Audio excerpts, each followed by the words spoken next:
Attends. Est-ce que tu peux chercher au moins 11 personnes? Salut au moins 11 personnes en respectant les gestes barrières. Tu lui dis, sois la bienvenue dans la présence de Dieu. Je suis très content de te voir. Comment tu vas? Ça va bien? À la maison, ça va? La semaine, ça va? Que Dieu te bénisse. Que l'Éternel te bénisse. Que l'Éternel te bénisse. Que l'Éternel te fasse du bien. Demande-lui comment à la maison. Tout va bien?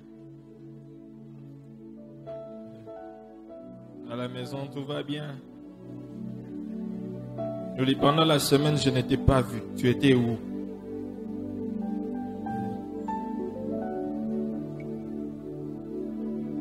Alléluia. Je voudrais que tu puisses fermer tes yeux où tu es et tu lèves tes deux mains.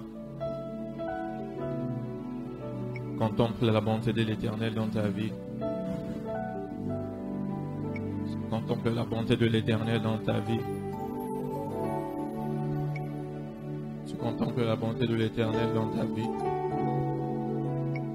Je veux que tu élèves ta voix, tu commences à adorer le Seigneur. Vas-y, adore-le. Vas-y, adore-le. Commence à l'adorer. Seigneur, ce matin, nous venons t'adorer. Ce matin, nous venons te glorifier. Ce matin, nous t'élèvons parce que tu es Dieu. Ce matin, nous t'élèvons parce qu'il n'y a point d'autre comparable à toi. Éternel, merci pour ce privilège que tu nous accordes d'être comptés parmi les vivants ce matin. Il y a nombreuses personnes qui sont dans des morgues. Plusieurs ont fait des accidents cette nuit. Ils avaient des projets, des plans en cette journée de dimanche, mais ta grâce a permis que je sois en vie. Ce n'est pas parce que je suis meilleur que d'autres personnes, mais c'est ta grâce. Élève ta voix, adore le Seigneur ce matin. Élève ta voix, loue le Seigneur ce matin. Élève ta voix, loue le Seigneur ce matin. Seigneur, je t'élève, Seigneur. Je te glorifie, Éternel. Adore-le, adore-le. Adore-le. Adore-le ce matin. Adore le Seigneur.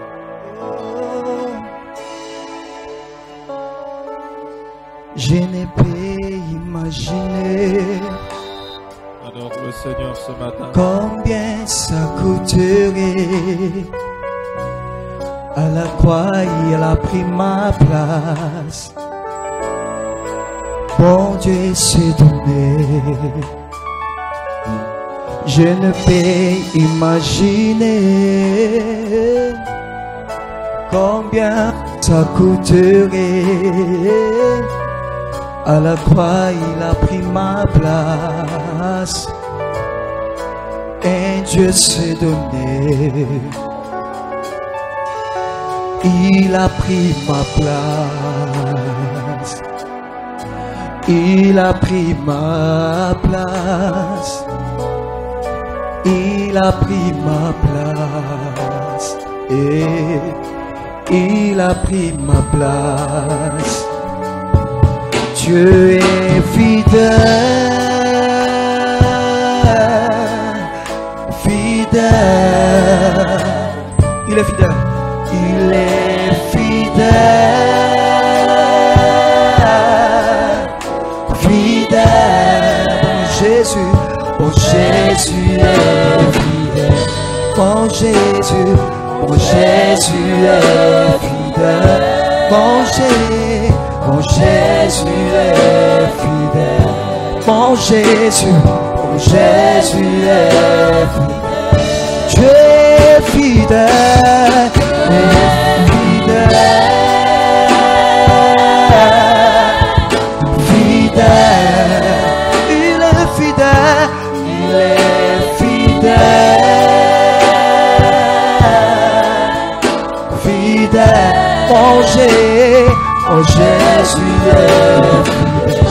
Mon Jésus est fidèle. Oh mon Jésus Jésus est fidèle. Oh mon Jésus, oh Jésus est fidèle. Oh oui, il est amour.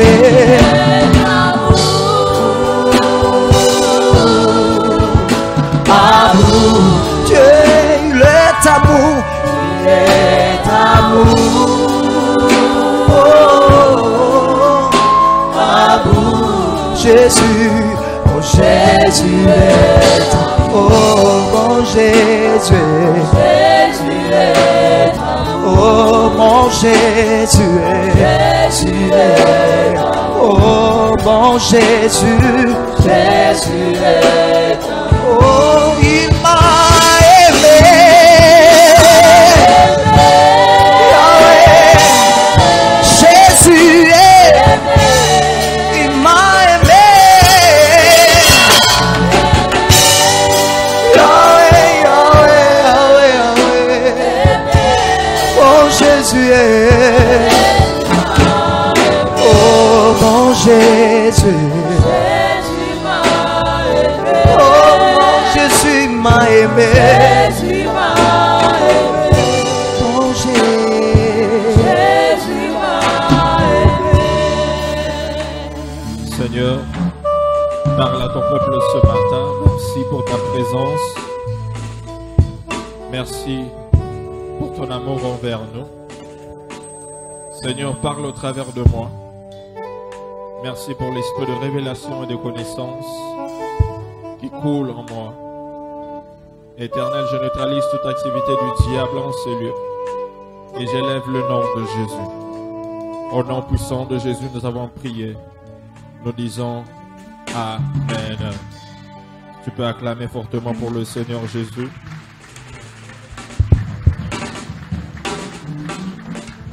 Tu restes debout, nous ouvrons nos Bibles dans le livre de Matthieu, chapitre 6, le verset 33 à 34. Matthieu, chapitre 6, le verset 33 à 34. Matthieu, chapitre 6, le verset 33 à 34. Si tu l'as eu, tu dis Amen. Nous lisons, la Bible dit, cherchez premièrement le royaume et la justice de Dieu, et toutes choses vous seront données par-dessus. Ne vous inquiétez donc pas du lendemain, car le lendemain aura soin de lui-même. À chaque jour suffit sa peine. Parole de l'Éternel. Tu peux t'asseoir. Nous continuons avec l'enseignement que nous avons commencé le dimanche passé sur le but de l'existence de l'Église, deuxième partie. Le but de l'existence de l'Église, deuxième partie. À tous mes mobilisateurs, merci de aimer, commenter et de partager le culte de ce matin. Et toi aussi qui es ici, merci de te connecter rapidement sur Facebook, sur ma page, et puis partage le live dans différents groupes et sur ton mur. Merci. Que Dieu te bénisse et que Dieu bénisse tous ceux qui sont en train de nous suivre en ligne également. Le but de l'existence de l'Église, deuxième partie. Le dimanche passé, nous avions dit que quand tu ne connais pas le but de l'existence d'une chose, tu peux facilement l'abuser. Et quand quelqu'un ne connaît pas le but de l'existence de l'Église, pourquoi l'Église a été créée, on peut facilement abuser de l'Église. Amen. Et nous avions dit que lorsque nous parlons de l'Église, plusieurs pensent que c'est ce bâtiment, c'est le temple. Non. Alors que lorsqu'on parle de l'Église, l'Église est un corps, l'Église n'est pas un bâtiment. Ce n'est pas le bâtiment. L'Église, c'est la famille des enfants de Dieu. L'Église, c'est la famille de Dieu. Et nous avons dit que l'Église, c'est toi. L'Église, c'est moi. Donc, quand quelqu'un parle contre l'Église, il parle contre toi et moi. Et nous avons dit aussi le dimanche passé que l'Église n'existe pas pour donner des mariages. L'Église n'existe pas pour donner de l'argent. L'Église n'existe pas pour donner la prospérité, l'élévation. Non. La richesse, les visas, non. Mais l'Église existe pour des raisons spécifiques. Nous avons dit premièrement que l'Église existe pour influencer. L'Église existe pour dominer la terre. Et deuxièmement, nous avons dit que l'Église existe pour faire des disciples, bien sûr, pour gagner des âmes. C'est la raison même de l'existence de l'Église, parce que Dieu voulait étendre son royaume sur la terre. Et il veut le faire à travers moi, à travers toi, à travers l'Église. C'est très, très, très important. Et dans le verset que nous venons de lire de Matthieu chapitre 6, le verset 33, la Bible nous parle de quelque chose de très important. Jésus qui est en train de parler, dit chercher premièrement le royaume des cieux et la justice de Dieu. Premièrement, le royaume des cieux et la justice de Dieu. Lorsqu'il parle de premièrement, il parle de la priorité, d'une priorité. Frères et sœurs dans le Seigneur, nous devons savoir que la vie n'est que le résultat des décisions que nous prenons chaque jour. La vie n'est que le résultat des décisions que nous prenons chaque jour, et les décisions que nous prenons chaque jour déterminent notre priorité. Les décisions que tu prends chaque jour déterminent ce qui est ta priorité. La priorité, en d'autres termes, c'est ce que tu considères le plus que toute autre chose. La priorité, c'est ce qui a la première place dans ta vie. C'est ça la priorité. La priorité, c'est ce qui est plus important pour toi. La priorité, c'est ce qui te préoccupe le plus. C'est ça la priorité. Lorsque tu passes tout ton temps à te préoccuper des choses qui ne sont pas très importantes pour toi, alors que tu penses que c'est plus important pour toi, ça veut dire que pour toi c'est ta priorité, mais à vrai dire tu es en train de perdre du temps parce que ce n'est pas ce qui est le plus important pour toi. Et dans ce cas, nous parlons de l'Église. Des fois, l'Église est en train de passer son temps en faisant des choses et dont elle pense sont une priorité pour elle, alors que ce n'est pas la priorité pour l'Église. Alors que l'Église a une priorité bien établie. Dans Matthieu chapitre 6, verset 33, Jésus qui dit que cherchez premièrement le royaume des cieux. C'est ça la priorité. Premièrement le royaume. Premièrement le salut des âmes. Premièrement les âmes perdues. C'est ça la priorité de l'Église.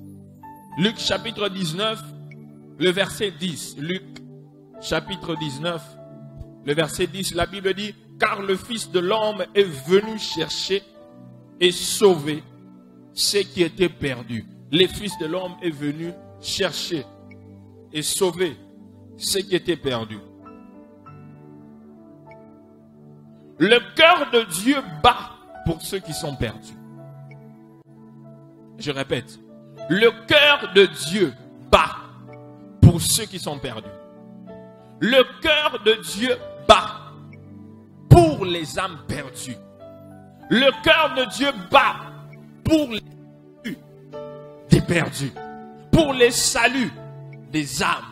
La priorité de Dieu, la priorité du royaume de Dieu, ce sont les âmes perdues. Je n'entends pas ton amen. Je n'entends pas ton amen. La priorité pour Dieu, ce sont les âmes perdues. C'est ça la priorité dans le royaume de Dieu. Ce n'est pas le mariage, ce n'est pas la richesse, ce n'est pas l'argent, ce n'est pas la prospérité, ce n'est pas le voyage, mais la priorité dans le royaume de Dieu, ce sont les âmes perdues. Si les âmes perdues ou le salut des âmes est la priorité de Dieu, cela aussi doit être la priorité de l'Église. Je répète. Si le salut des âmes est la priorité de Dieu, cela doit aussi être la priorité de l'Église. Cela aussi doit être la priorité des gagneurs d'âmes. Parce que gagneurs d'âmes, nous avons des problèmes. Notre nom là, on sera jugé à cause de notre nom. Tu seras jugé à cause de ton nom. Regarde ton voisin, dis-lui, on va te juger à cause du nom que tu portes. Hein? Tu pourrais bien être le pied de l'Éternel, la main de l'Éternel, hein, la tête de l'Éternel, le dos de l'Éternel, ou la joie de l'Éternel, mais tu es gagneur d'âme. Et le travail des gagneurs d'âme, c'est le salut des âmes. C'est ça, le travail de l'Église, c'est le salut des âmes. Mais lorsque gagneur d'âme, on ne fait pas notre travail, notre mission, notre priorité est mal placée en tant qu'Église. Nous sommes en train de perdre notre temps. Nous sommes en train de perdre notre temps. Tu es en train de perdre ton temps lorsque ta priorité est mal placée. Est-ce que quelqu'un est en train de me suivre? Est-ce que quelqu'un me suit? C'est très important. Regarde ton voisin, demande-lui, quelle est ta priorité? Quelle est ta priorité? Qu'est-ce que tu viens chercher ici à l'église? Tu viens ici, c'est pourquoi? C'est pour les habits? Est-ce que c'est pour le voyage? C'est pour que Dieu te donne le visa? Ce n'est pas une ambassade. Va à l'ambassade, on va te donner le visa. C'est pourquoi? Pourquoi est-ce que tu viens à l'église? Non, ce n'est pas ça l'essentiel. Ce n'est pas ça la priorité. La Bible dit chercher premièrement. Ce que tu cherches là, les autres choses que tu cherches là, la Bible dit c'est le reste. C'est le reste. Cherchez premièrement le royaume de Dieu et sa justice. Et le reste. Le reste. Si je dis quelque chose, toi tu me dis seulement c'est le reste. Le mariage. La richesse. L'argent. La promotion. L'élévation. La voiture. Les enfants. Ah, quelqu'un dit les enfants, les restes.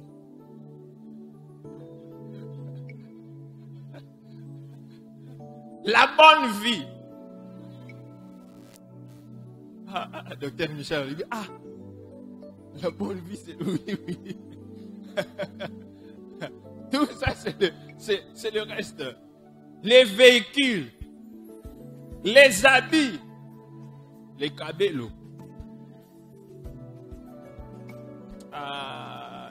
Les femmes, c'est qui? Même c'est qui, hein? Du cabello, c'est le reste. Ça peut pas être le reste. Oui, c'est le reste. Tout ça, c'est le reste. Mais Dieu attend d'abord de toi de travailler. Fais d'abord ton travail et le reste là ne sera qu'un salaire. Est-ce que quelqu'un me suit? Cherche premièrement le royaume de Dieu. Que ta priorité soit les âmes perdues. Et lorsque tu fais ce que Dieu attend de toi, c'est alors qu'il va te demander ce que tu attends de lui. Il va te donner ce que tu attends de lui. Si tu fais ce que Dieu attend de toi, il te donnera ce que tu attends de lui. Je répète. Si tu fais ce que Dieu attend de toi, il te donnera ce que tu attends de lui. Tu ne peux pas demander à Dieu de te donner quelque chose qui n'est que le résultat du travail que toi tu vas faire. Tu ne peux pas demander à Dieu de te donner quelque chose qui n'est que les salaires après avoir travaillé. Est-ce que l'on paye une personne avant de travailler ou après avoir travaillé? Exactement. Tout ce que tu attends là, le mariage, le succès, le progrès, en tant qu'église, Dieu dit qu'il sait que tu en as besoin. Et il dit même que ces choses-là, ce sont les païens qui les recherchent. Les païens recherchent cela. Mais pour vous, votre Père qui est dans le ciel, il sait que vous en avez besoin. Tu n'as même pas besoin de demander cela. Mais toi, travaille, fais ce que Dieu t'a demandé de faire et comme résultat, il va te donner ce que ton cœur désire. Mais beaucoup de chrétiens ne sont plus intéressés par ce qui est dans le cœur de Dieu, mais ils regardent plus ce qui sont entre les mains de Dieu. Ils ne sont plus intéressés. Qu'est-ce que Dieu peut me donner? Qu'est-ce que Dieu peut faire pour moi? Mais Dieu te demande, qu'est-ce que tu as fait pour moi d'abord? J'attends quelque chose de toi. Tu as un travail à faire. Est-ce que tu as d'abord fait ce travail-là avant que je ne puisse te payer? Gagneurs d'âme, nous avons un travail de changer le monde pour Christ. Nous avons un travail de gagner les âmes pour Christ. Nous avons un travail d'aller chercher ceux qui sont perdus. Mais est-ce que nous sommes en train de le faire? C'est les démons, c'est bien, c'est pas mauvais. Ce n'est pas le plus important. Briser les alliances, c'est bien, c'est pas mauvais. Mais ce n'est pas le plus important. Le plus important, c'est ce qui est dans le cœur de Dieu. Et ce qui est dans le cœur de Dieu, c'est les âmes perdues. C'est les âmes perdues. Église, nous avons rentré dans notre mission principale. Gagneurs d'âme, nous devons rentrer dans notre mission principale, qui est de gagner les âmes pour Christ. Cette année, nous sommes en train de prier afin que Dieu nous donne ici, à l'église mère, que nous puissions avoir 1000 membres cette année. Cette année. J'ai dit que c'est possible cette année. 1000 membres. Mais Dieu ne va pas envoyer ces gens-là. Nous devons aller les chercher. Oh, j'ai dit nous devons aller les chercher. Nous devons sortir, aller prêcher la bonne nouvelle. Dans le livre des Actes, la Bible dit que Dieu ajoutait dans l'église chaque jour ceux qui étaient... Ah, vous ne lisez pas la Bible. Ceux qui étaient sauvés. Lorsque nous prêchons la bonne nouvelle, les gens sont sauvés, Dieu ajoute. Nous prêchons, les gens sont sauvés, Dieu ajoute. Et lorsqu'il ajoute, il te paye. Lorsqu'il ajoute, il te paye. C'est lui qui a été à la base, à la base de la conversion d'une personne. C'est la personne qu'on doit payer. C'est la personne qu'on va payer. Regarde ton voisin, demande-lui, depuis janvier, tu as gagné combien d'âmes?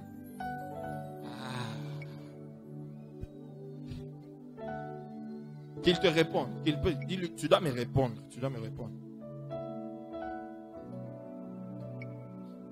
Depuis janvier, tu as gagné combien d'âmes?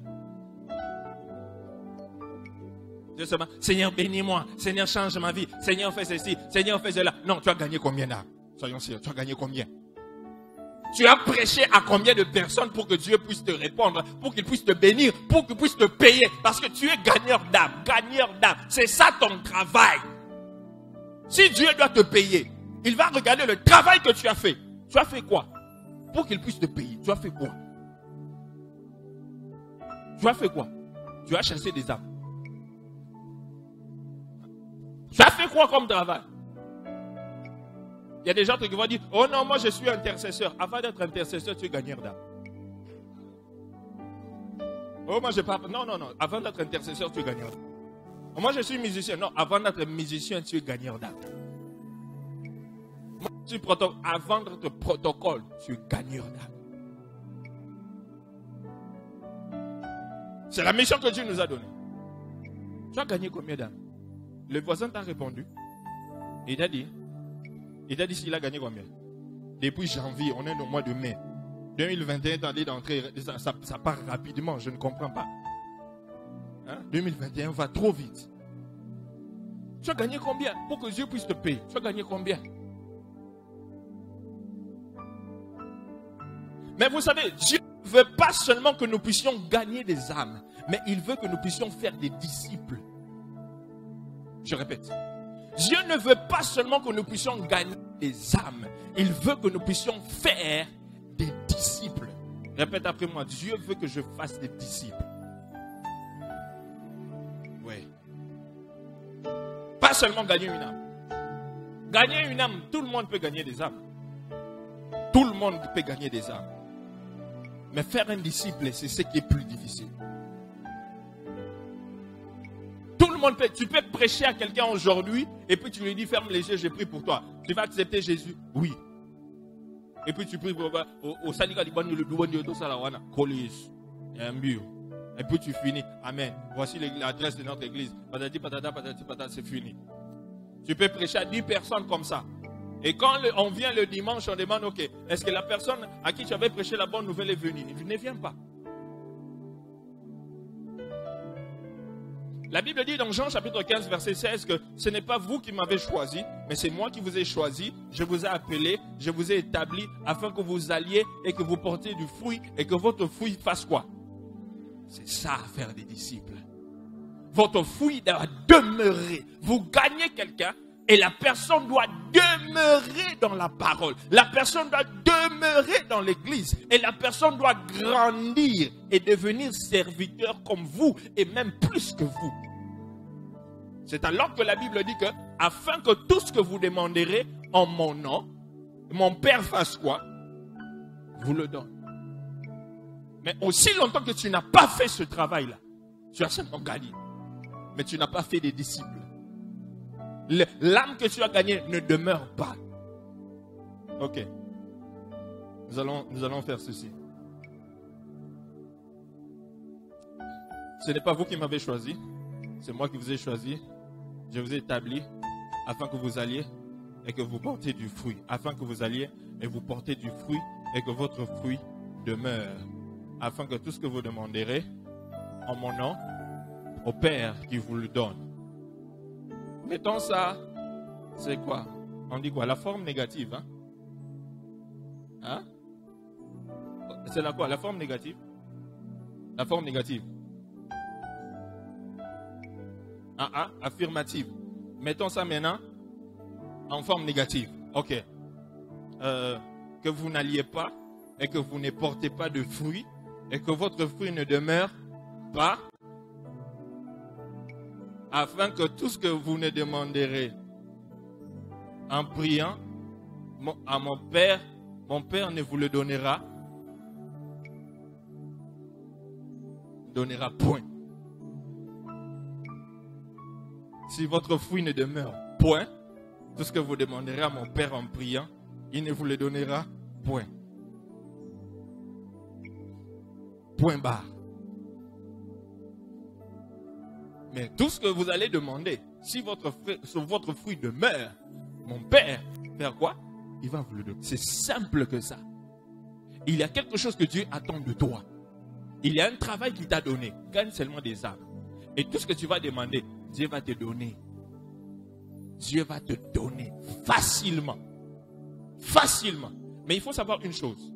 Tu ne peux pas faire des disciples si tu n'es pas disciple toi-même. Écris ça. Tu ne peux pas faire des disciples si tu n'es pas un disciple toi-même. Parce que on a l'habitude de dire que l'homme ne donne que, on ne donne que ce qu'on a. J'ai l'habitude de dire une chose, je dis, on enseigne ce qu'on connaît, mais on reproduit ce qu'on est. Tu peux enseigner quelqu'un ce que tu connais, mais tu ne reproduis que ce que tu es. Parce que tu ne donnes que ce que tu as. Tu peux enseigner, tu donnes de la connaissance. Mais lorsqu'il faut faire des disciples, les disciples que tu vas former ne seront que comme toi. Donc tu ne peux pas former des disciples si tu n'es pas préalablement un disciple. C'est impossible. Et attends, on se demande, es-tu un disciple? Es-tu un disciple? Es-tu un disciple ou pas? Es-tu un disciple? Il a dit quoi? Le voisin a dit quoi? Le voisin a dit quoi? Elle a dit quoi? Elle est un disciple, hein? Hein? Quand j'avais aussi demandé, j'avais posé la question aussi, es-tu fils ou mercenaire? Il y a des gens qui disent, oui, je suis fils, je ne suis pas mercenaire. Es-tu un vrai disciple? Parce que je vais te montrer les caractéristiques d'un vrai disciple comme ça. On va démarquer qui est un vrai disciple ou pas. Es-tu réellement un disciple? Es-tu réellement un disciple? Comment reconnaître un vrai disciple? Comment reconnaître un vrai disciple? Parce que c'est ça le plus grand problème. Si nous n'avons pas de disciples à l'église, ça sera difficile de reproduire des disciples. Si nous n'avons pas de disciples à l'église, ça sera difficile de reproduire des disciples. Comment reconnaître un vrai disciple? Matthieu chapitre 7, versets 16 à 20. Matthieu chapitre 7, le verset 16 à 20. Matthieu.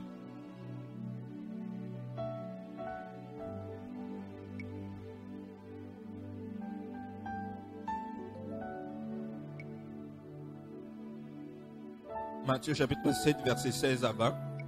La Bible dit ceci. Est-ce qu'on peut lire ensemble? 1, 2, 3. Vous les reconnaîtrez à leurs fruits. Cueilletant des raisins sur des épines ou des figues sur des chardons, tout bon arbre porte de bons fruits. Mais les mauvais arbres portent de mauvais fruits. Un bon arbre ne peut porter de mauvais fruits, ni un mauvais arbre porter de bons fruits. Tout arbre qui ne porte pas de bons fruits est coupé et jeté au feu. C'est donc à leurs fruits que vous les... Comment est-ce qu'on reconnaît un vrai disciple? Par ses fruits. Par ses fruits. J'aime bien la version français courant. La version français courant dit ceci. Vous les reconnaîtrez à leur conduite. Vous les reconnaîtrez à leur conduite. La version parole de vie dit que vous les reconnaîtrez en voyant ce qu'ils font. Ça, c'est encore mieux. Vous les reconnaîtrez en voyant ce qu'ils font. Selon Matthieu chapitre 16, la Bible dit, vous reconnaîtrez les vrais disciples premièrement. On reconnaît un vrai disciple premièrement par leurs fruits. Par ses fruits.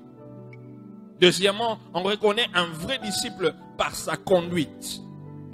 Troisièmement, on reconnaît un vrai disciple en voyant ce qu'il fait. En voyant ce qu'il fait. On reconnaît un vrai disciple par ses fruits. Les fruits qu'il est en train de produire.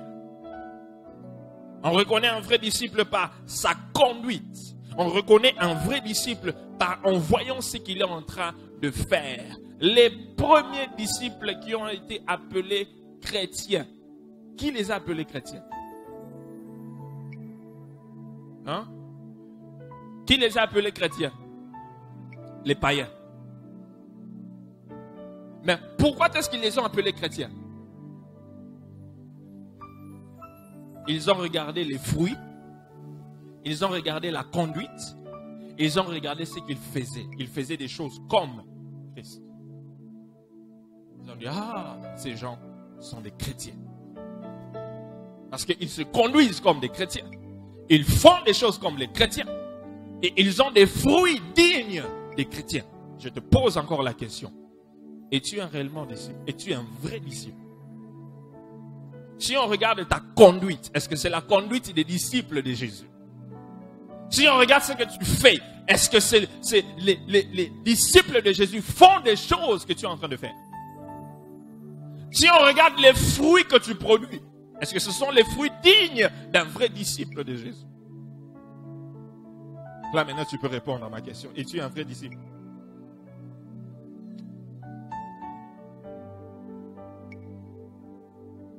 Ah, c'est calme, hein? C'est calme, hein? On ne répond plus. C'est calme. Ça veut dire qu'on n'a pas de vrais disciples. Hein, pasteur Nestor? On n'a pas de vrais disciples. On n'a pas de vrais disciples. C'est pourquoi on n'arrive pas à se reproduire. Parce qu'on ne donne que ce qu'on a. Vous savez, si on a quelqu'un qui s'appelle un disciple et que c'est un sorcier, et il dit qu'il gagne une âme et il veut former cette âme-là. Il peut donner la sagesse, mais il va reproduire que quelqu'un comme lui. Ça veut dire qu'il va reproduire un autre comme lui, un sorcier comme lui. Si c'est un têtu, si c'est un voleur, il y aura seulement des gens comme lui. Ça veut dire que ce genre de disciple-là, c'est un futur mercenaire. C'est un mercenaire potentiel. Oui, c'est un mercenaire potentiel parce qu'il a des potentialités de devenir mercenaire. Pourquoi? Parce que si c'est un têtu et qu'il forme des gens, il a des disciples, il va les inculquer le même caractère que lui il a. Il aura des fruits comme lui, on aura des gens têtus, mais remplis du Saint-Esprit. Éduqués, mais remplis du Saint-Esprit. Qui seront exactement comme lui. Qui vont se comporter exactement comme lui. Et quand lui, il va décider de partir, il part avec lui. Est-ce qu'on a de vrais disciples ici? J'ai entendu quelqu'un dire amen sur la rue.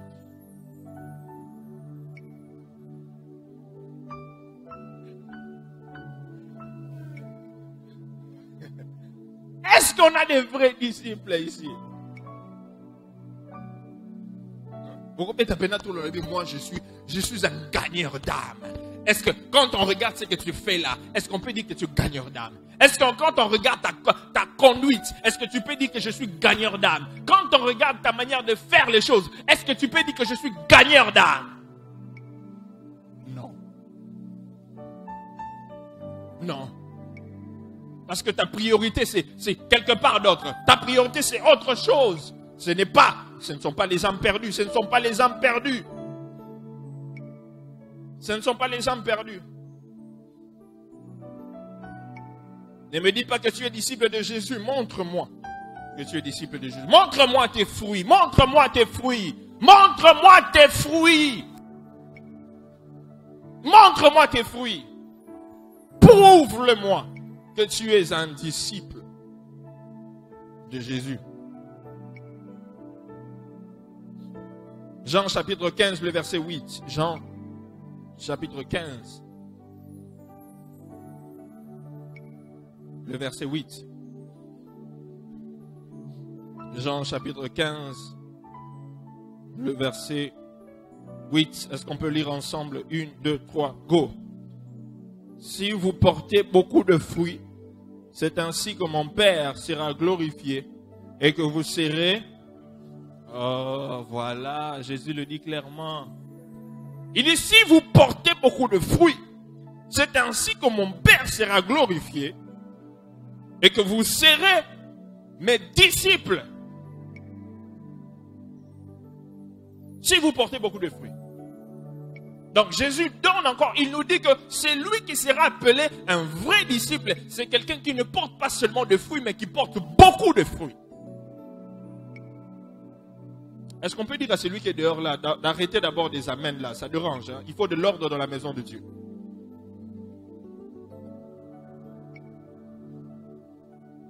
Celui qui porte beaucoup de fruits, c'est lui qui sera disciple de Jésus. J'aime bien la parole, la Bible semeur. La Bible semeur qui dit, si vous produisez du fruit en abondance, si vous produisez du fruit en abondance, et que vous pouvez ainsi dire que vous êtes vraiment des disciples.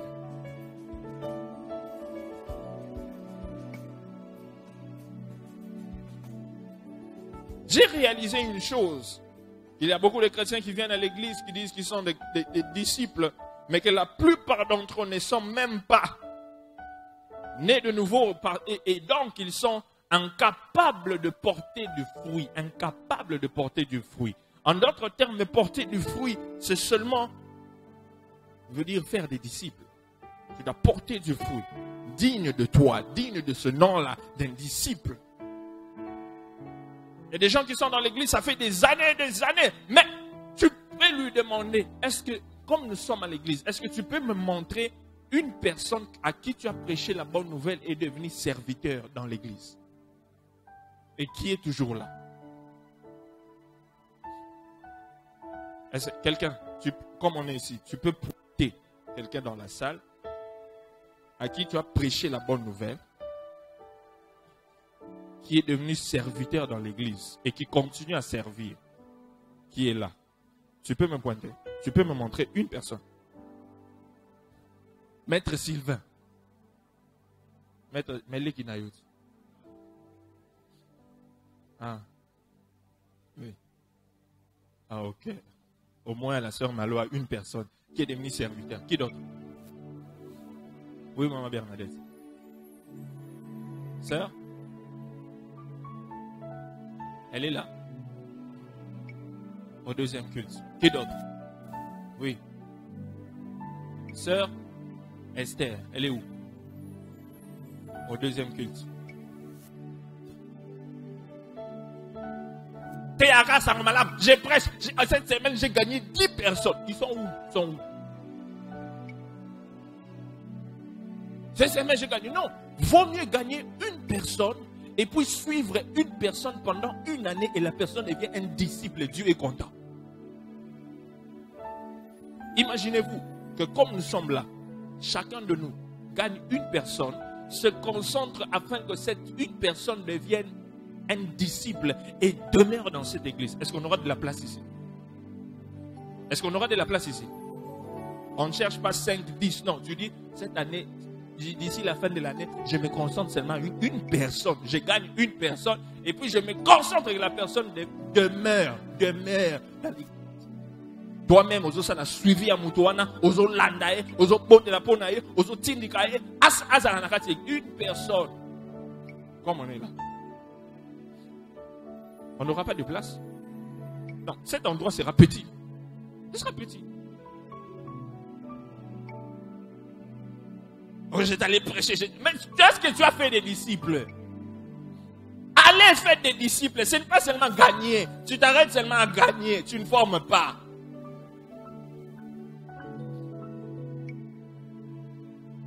C'est calme aujourd'hui. Je n'ai pas beaucoup d'amen comme l'autre jour là.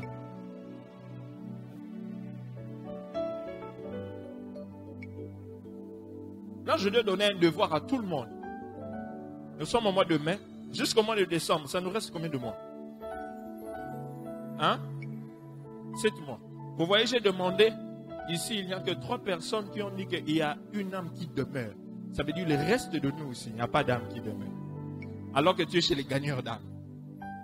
Lorsque tu es chez les gagneurs d'âme, tu es gagneur d'âme. Il n'y a pas un autre travail que Dieu nous a donné chez les gagneurs. Il n'y a pas un autre travail. Il n'y a pas un autre travail. Pour que Dieu te bénisse chez les gagneurs d'âme, tu dois gagner des âmes. Tu ne dois pas seulement gagner des âmes, mais tu dois faire des disciples. Si tu ne fais pas faire ça, ça veut dire que tu ne veux pas que Dieu te bénisse chez les gagneurs d'âme. Si tu étais chez la louange, peut-être Dieu va te donner de louer. Là-bas, c'est la louange. C'est la vision. Mais ici, c'est gagneur d'âme. Notre travail, c'est gagner des âmes. On doit faire, chacun de nous, comme tu es là, tu dois te donner un devoir. À partir du mois de mai jusqu'au mois de décembre. Ne cherche pas beaucoup. Cherche seulement un disciple, c'est tout. Une personne que tu gagnes. Et puis que cette personne, tu te rassures, cette personne devient un disciple. C'est le travail que Dieu t'a donné. Ce n'est pas le travail que moi je suis en train de te donner. Moi, je t'aide à accomplir la mission que Dieu t'a donnée et je te rappelle cette mission-là parce que tu t'es détourné de la mission principale. Tu t'es détourné de la vision initiale qui est de l'Église. Les chrétiens de nos jours aiment beaucoup les prophéties. Quand on sait qu'il y a un prophète qui va venir, commence à dire, je suis en train de voir 082, 510, 11, 11. On est numéro top compose.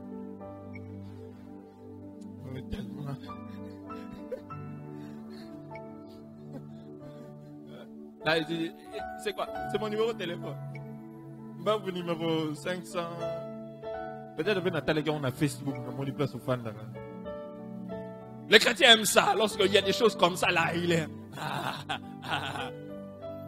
Professeur! Papa professeur! C'est ça, on aime bien les prophéties. Mais l'essentiel, le travail que Dieu a donné à l'église, on t'a donné un travail, mais tu veux seulement t'amuser. La prophétie va changer ta vie. La prophétie n'est pas mauvaise. Je ne suis pas contre les prophéties. Il y a des vrais prophètes que Dieu utilise dans cette ville de Kinshasa. Il y a des vrais anciens dans cette ville de Kinshasa. Je le reconnais. Je ne suis pas contre les prophéties. C'est bien. Mais ce n'est pas ce qui est plus important. Ce n'est pas ce qui est la priorité. La priorité, c'est les âmes perdues. J'ai dit la priorité, c'est les âmes perdues. J'ai dit la priorité, c'est les âmes perdues. C'est ce qui va faire en sorte que Dieu te bénisse, Dieu me bénisse. Et Dieu nous bénisse tous. Mais nous avons perdu cela.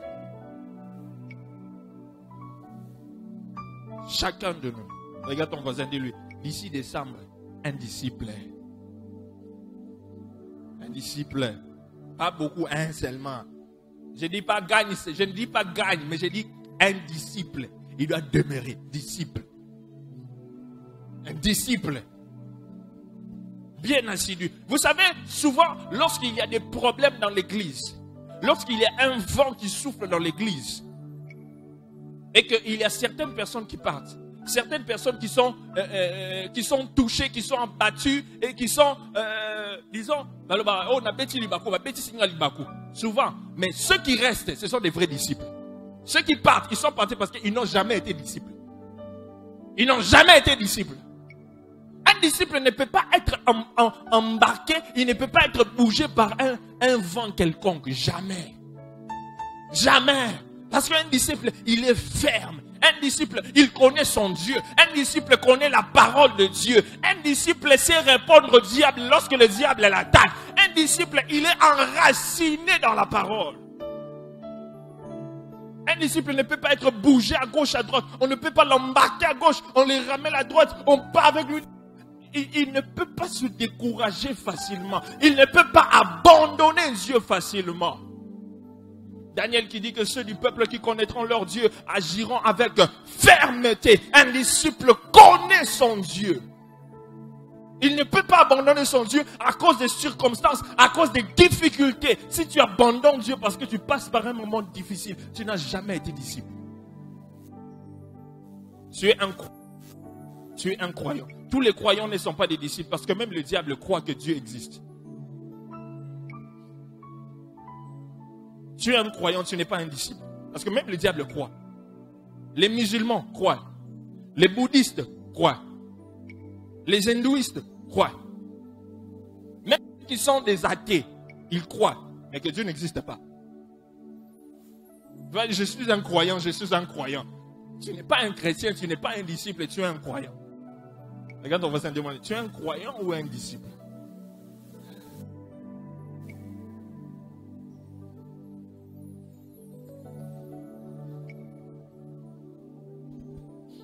Alors la révélation, ceux qui étaient là-bas.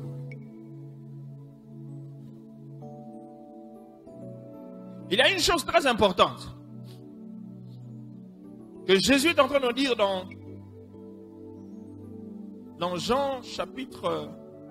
Non, dans Matthieu chapitre 16. Je voudrais revenir, Matthieu chapitre 7, le verset 16. Je voudrais revenir là-dessus. Matthieu 7, verset 18 à 19 plutôt. Et puis je vais chuter par là. On va s'arrêter là et puis nous allons continuer le dimanche prochain. Matthieu 7, 18 à 19. La Bible dit, un bon arbre ne peut porter de mauvais fruits. Un bon arbre ne peut porter. Un bon arbre ne peut porter. Ok. Si un arbre porte de mauvais fruits, c'est quel genre d'arbre? C'est un mauvais. Et si quelqu'un qui porte de mauvais fruits dit qu'il est un bon arbre, c'est vrai? C'est un mensonge. Ok.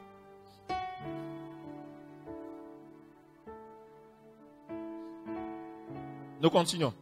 Ni un mauvais arbre porté de bons fruits. La partie qui m'intéresse, c'est celle-ci. Tout arbre qui ne porte pas de bons fruits est coupé et jeté au feu. Ah. Tout arbre qui ne porte pas de bons fruits est coupé et jeté au feu. Jean chapitre 15, le verset 1 à 2. Jean chapitre 15, le verset 1 à 2. Jean chapitre 15, le verset 1 à 2. La Bible dit ceci. Je suis le vrai cep et mon père est le vigneron. Tout sarment qui est en moi et qui ne porte pas de fruit, il le retranche. Et tout sarment qui porte du fruit, il le monde afin qu'il porte encore plus de fruits. En d'autres termes, que Tout disciple qui est en moi, qui ne fait pas de disciples, mon Père le retranche et le coupe. Il le coupe et le jette dans le feu. Tout celui qui s'appelle disciple, qui ne fait pas de disciple, qui ne gagne pas des âmes, qui ne fait pas son travail, il est coupé, jeté au feu. Parce que tu es inutile. Tu es inutile. Le travail qu'on t'a demandé de faire, tu ne le fais pas, tu es inutile. Dieu est un homme d'affaires. Le Dieu que nous servons, c'est un homme d'affaires. Un homme d'affaires, tout homme d'affaires aime bien avoir beaucoup de bénéfices. Tout homme d'affaires aime bien récolter. Il aime toujours bénéficier de son investissement. Dieu s'est investi en toi. Il t'a fait confiance. Mais que lorsque tu ne rapportes pas, il dit qu'il va te couper. Il va te jeter au feu. Il va te couper, il va te jeter au feu. Il va te couper, il va te jeter au feu. Donne-moi une raison pourquoi Dieu doit te garder encore en vie aujourd'hui. Donne-moi une raison.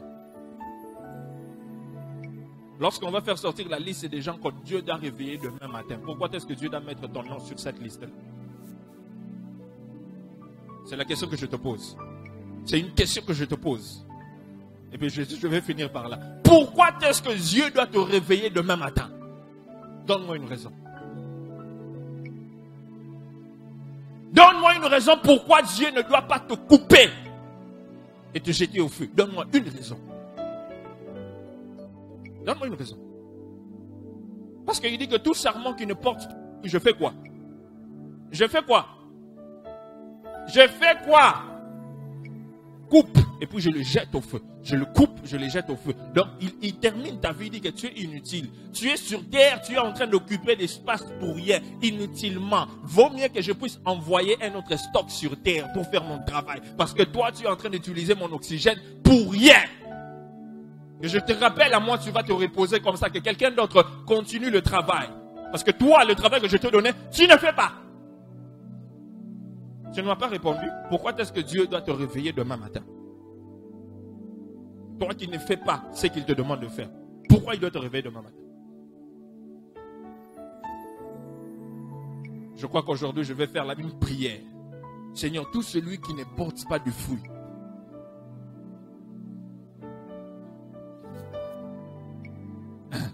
Seigneur, tout celui qui ne porte pas de fruit. La Bible dit ceci. Tout ce qu'on va demander à Dieu, si c'est sa volonté, si c'est selon sa parole, il va faire quoi? Il va l'accomplir. Je me dis, Seigneur, selon ta parole. Jean chapitre 15, verset 1 à 2. Tu as dit, tout sarment qui ne produit pas, tu vas le couper, jette au feu. Seigneur,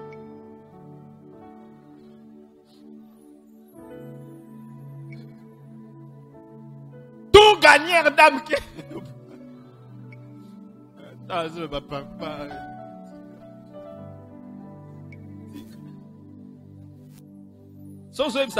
Ça veut dire que yo zana katiwana.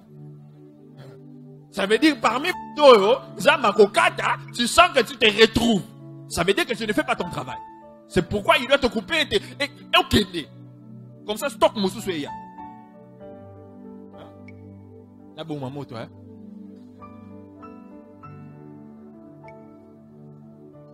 Ce que vous avez il faut te banda musala.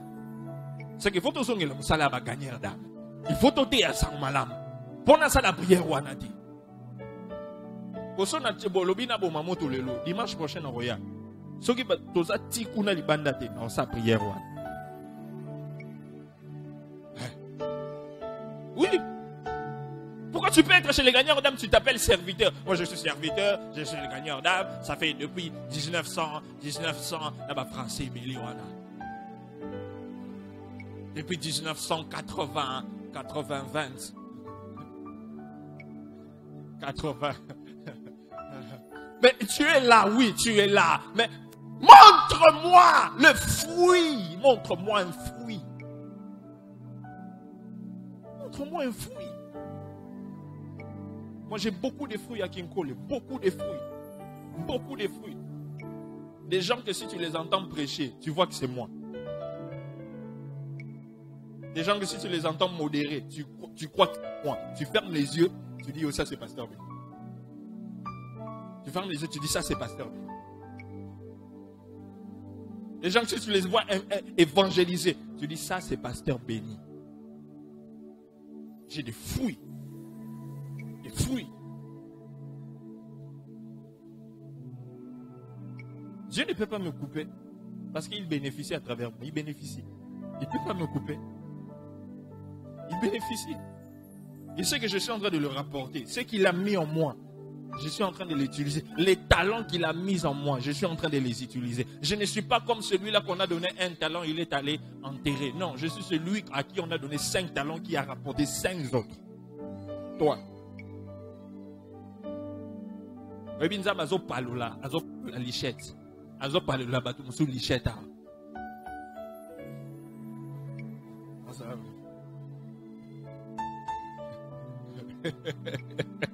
Vous savez, lorsqu'on veut couper une chèvre,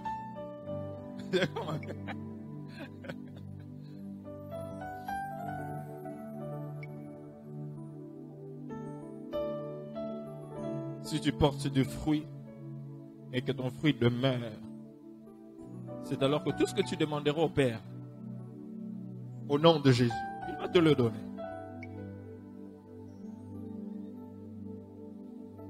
Ce soir, tu dois prendre conscience, ce matin plutôt, tu dois prendre conscience du travail que Dieu t'a donné, de la mission que Dieu t'a donnée, toi Église, moi Église.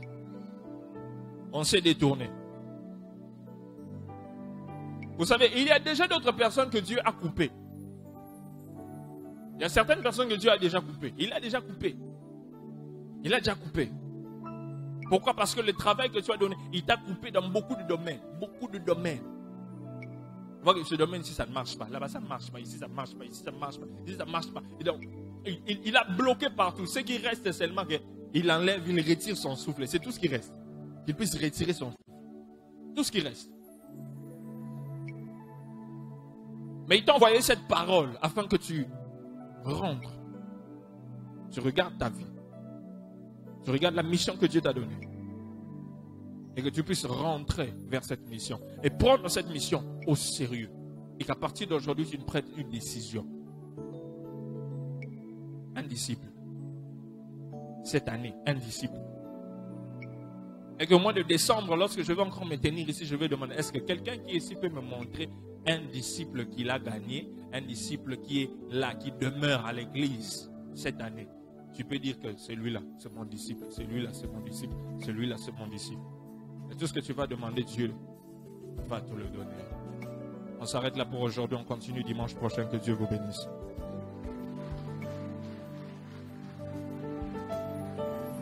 Est-ce que tu peux te lever où tu es? Nous allons prier.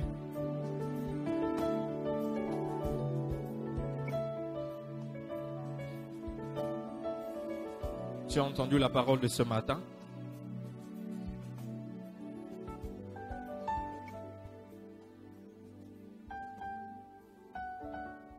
Toi qui as eu peur d'être coupé et jeté au feu.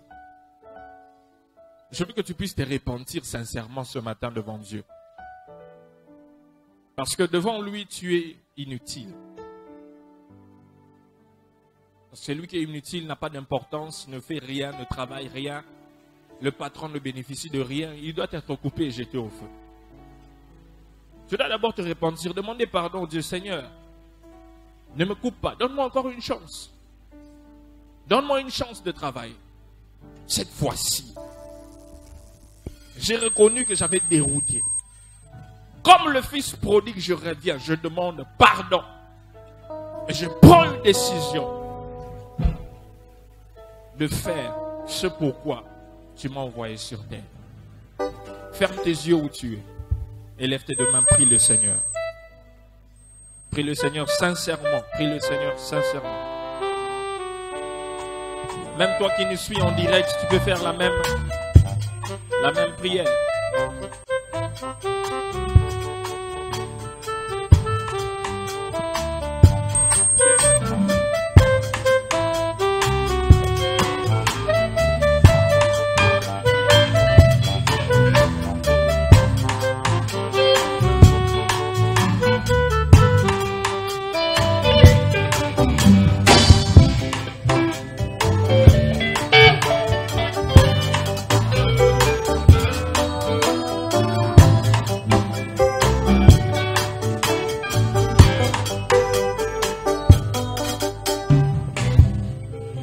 Vas-y, vas-y, prie le Seigneur sincèrement. Tout le monde.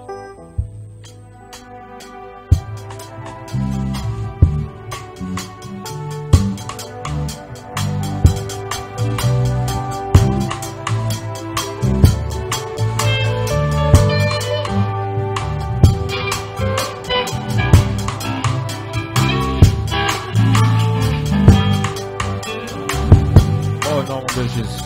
Yesu. Au nom de Jésus. Toi qui es ici, qui n'as pas encore donné ta vie à Jésus, tu ne peux pas être disciple, tu ne peux pas faire des disciples si tu n'es pas un disciple. Tu es là, tu n'as pas encore donné ta vie à Jésus. Voici une opportunité que je te donne ce matin de donner ta vie à Jésus, de l'accepter comme ton Seigneur et Sauveur. C'est une décision personnelle. Tu n'as pas regardé ton voisin à gauche, à droite. C'est une décision personnelle que tu prends ce matin. De laisser le monde, de laisser tout ce qui a à voir avec le monde et de suivre Jésus afin d'avoir la vie éternelle. Si tu es là, tu lèves ta main où tu es. Je voudrais prier avec toi. Si tu lèves ta main où tu es.